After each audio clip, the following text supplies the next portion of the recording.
আজকের এই মহতী ইসলামিক সম্মেলনের সম্মানিত শ্রদ্ধেয় জাতীয় নেতৃবৃন্দ,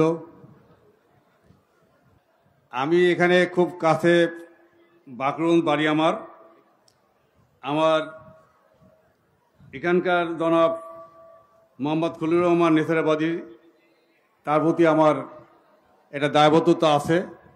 উনি দাওয়াত দিয়েছেন, এই জন্য এখানে এসেছি। তো এখানে আমি শুধু বলতে চাই, আমরা দেশ স্বাধীন হয়েছে 54 বছর আগে। আমরা যে কারণে দেশ স্বাধীন করেছিলাম, বিভিন্ন কারণ ছিল। সর্বশেষ কারণ ছিল ভোটের মাধ্যমে সরকার পরিবর্তন করতে না পারার কারণে, আমাদেরকে ক্ষমতা না দেওয়ার কারণে আমরা অস্ত্র হাতে মুক্তিযুদ্ধ করেছিলাম। কিন্তু সেই 54 বছর পার হয়ে যাওয়ার পরেও, এই স্বাধীনতার পরে আমরা একটি সুষ্ঠু নির্বাচন এই দেশে কখনো পাই নাই। যে দলই ক্ষমতায় এসছে সব দলের নির্বাচনের ত্রুটি ছিল। সর্বশেষ এখন আমাদের কাছে একটা সুযোগ এসছে। গত 17 বছর আমরা একটি জালিম সরকারের বিরুদ্ধে গুম, খুন, রাজনীতি, সন্ত্রাস, দলীয়করণ, লুটপাট এবং তাবাদী রাষ্ট্র পরিণত করার জন্য আমরা তার বিরুদ্ধে আন্দোলন সংগ্রাম করেছি। বিভিন্ন রাজনৈতিক দল এই ফ্যাসিবাদের বিরুদ্ধে রাজপথে আন্দোলন করতে গিয়ে লাখ লাখ মামলা হয়েছে, অসংখ্য নেতাকর্মী খুন হয়েছে, গুম হয়েছে।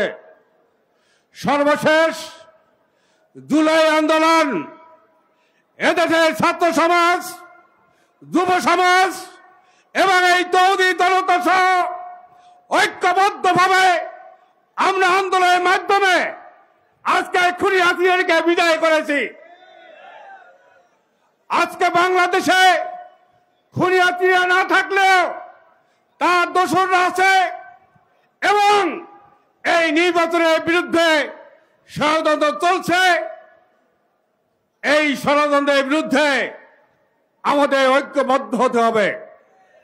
আমরা যেমন 71 সনে ঐক্যবদ্ধ হয়েছিলাম, আমরা যেমন 90 সালে ঐক্যবদ্ধ হয়েছিলাম, আমরা যেমন জুলাই আন্দোলনে ঐক্যবদ্ধ হয়েছি, সেই ঐক্যবদ্ধভাবে বাংলাদেশের স্বাধীনতা, সার্বভৌমত্ব, মানবাধিকার এবং গণতন্ত্রকে এবং ভোটের মাধ্যমে সরকার পরিবর্তনের যে অধিকার পেয়েছি, সেই অধিকার প্রতিষ্ঠা এবং রাখার জন্য আমাদের সব রাজনৈতিক দলের এই ব্যাপারে ঐক্যবদ্ধ থাকতে হবে।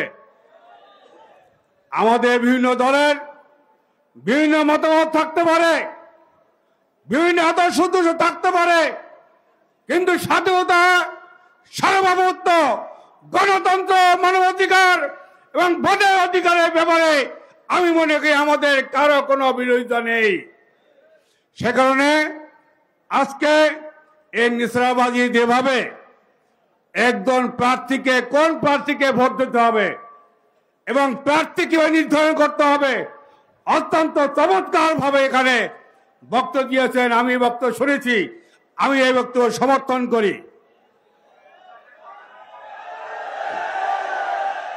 বাংলাদেশ জাতীয়তাবাদী দল ইসলামী মূল্যবোধে বিশ্বাস করে। আমি আশা করব আগামী দিনে এই দেশের ডাকে দিয়ে এই জনগণের কল্যাণ হওয়া সম্ভব। আমাদের নেতা তারেক রহমান আগামী দিনে রাষ্ট্রকরণের জন্য 31 দফা দিয়েছেন। সে 31 দফায় প্রথম দফার সাথে আজকে নিশানাবাদের যে বক্তব্য সম্পূর্ণ মিলে গেছে।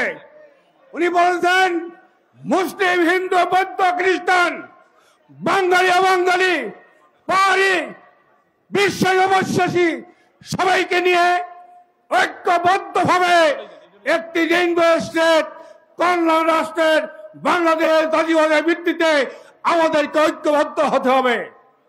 একমাত্র একটি ঐক্যবদ্ধ জাতি এই যে সমস্যাগুলো সমাধান করতে পারে। আমি এই বক্তব্য দীর্ঘায়িত করব না। আমি আমাদের নেত্রী, 3 বারের প্রধানমন্ত্রী দেশে বেগম খালেদা জিয়া, তিনি অসুস্থ, তার জন্য দোয়া করবেন, আমাদের তারেক রহমানের দোয়া করবেন এবং আগামী দিনে একটি ইসলামিক মূল্যবোধ, জাতীয়বাদ এবং স্বাধীনতার সার্বভৌমত্ব রক্ষা করতে পারে এমন একটি দল তারা আগামীতে ক্ষমতা আসতে পারে। এই জন্য আপনারা সবাই দোয়া করবেন। সবাইকে ধন্যবাদ। খোদা হাফেজ। আপনারা দেখছেন এটিআর টেলিভিশন, সত্য প্রবর্তনে ঐক্য।